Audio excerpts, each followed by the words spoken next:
जय महाकाल। ज्योतिर्लिंग यानी शिवजी जहाँ ज्योति स्वरूप में विराजित हैं। 12 ज्योतिर्लिंगों में से तीसरे नंबर पर है महाकाल ज्योतिर्लिंग। आज हम जानेंगे इसी से जुड़े कुछ रोचक तथ्य। क्यों पड़ा भगवान का महाकाल नाम? माना जाता है कि पुराने समय में महाकाल मंदिर क्षेत्र में एक वन था। इस वन को महाकाल वन कहा जाता था। स्कंद पुराण और शिव महापुराण में भी इसका जिक्र मिलता है। महाकाल में भस्म आरती होती है, इसलिए माना जाता है कि महाकाल का संबंध मृत्यु से है, पर ये पूरा सच नहीं है। दरअसल महाकाल का मतलब मृत्यु और समय दोनों होते हैं और ऐसा माना जाता है कि प्राचीन काल में पूरी दुनिया का मानक समय यहीं से निर्धारित होता था, इसलिए इसे महाकालेश्वर का नाम दिया गया। और भगवान शिव दूषण नामक दैत्य का काल बनकर आए, इसलिए महाकाल हुए। और समय यानी कि काल के अंत तक यहीं पर रहेंगे, इसलिए भी उन्हें महाकाल कहते हैं। एक पौराणिक कथा के मुताबिक इस क्षेत्र में एक दूषण नाम का दैत्य शिव भक्तों को और ऋषि मुनियों को बहुत प्रताड़ित करता था।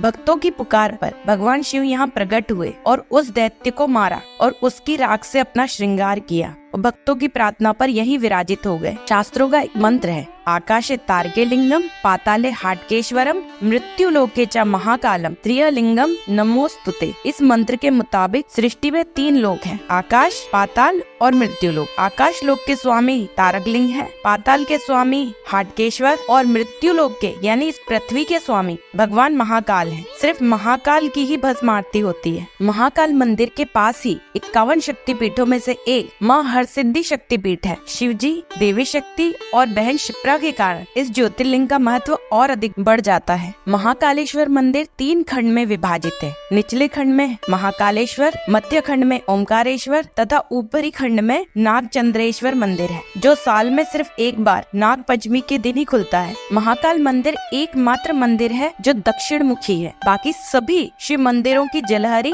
उत्तर दिशा की ओर होती है, किंतु महाकाल मंदिर में शिवलिंग की जलहरी दक्षिण दिशा की तरफ है। उज्जैन को काल गणना की नगरी कहा जाता है। यहाँ देश का एकमात्र ऐसा मंदिर है जहाँ भगवान काल भैरव मदिरा का भोग लगाते हैं। जूना महाकाल मंदिर। मुगल काल में महाकाल शिवलिंग को नष्ट करने की कोशिश की गई, जिस कारण पुजारियों ने असली शिवलिंग छुपा दिया और इसकी जगह दूसरा शिवलिंग रखकर उसकी पूजा करने लगे। बाद में उन्होंने उसे वही महाकाल प्रांगण में स्थापित कर दिया, जिसे आज जूना महाकाल कहा जाता है। यह एकमात्र शिवलिंग है जिसकी भस्म आरती होती है और स्त्रियों को भस्म आरती देखना वर्जित है। ताजी चिता की भस्म से आरती की जाती थी, परंतु एक बार उज्जैन के शमशान में कोई भी शव न मिलने के कारण मंदिर के पुजारी ने अपने ही पुत्र की बलि देकर उसकी भस्म से भगवान महाकाल के भस्म आरती की, जिससे भगवान महाकाल बहुत प्रसन्न हुए और उन्होंने पुजारी को दर्शन दिए और उनके पुत्र को जीवन दान देकर कहा कि आज से उनकी भस्म आरती कपिला गाय के कंडे से की जाए। तब से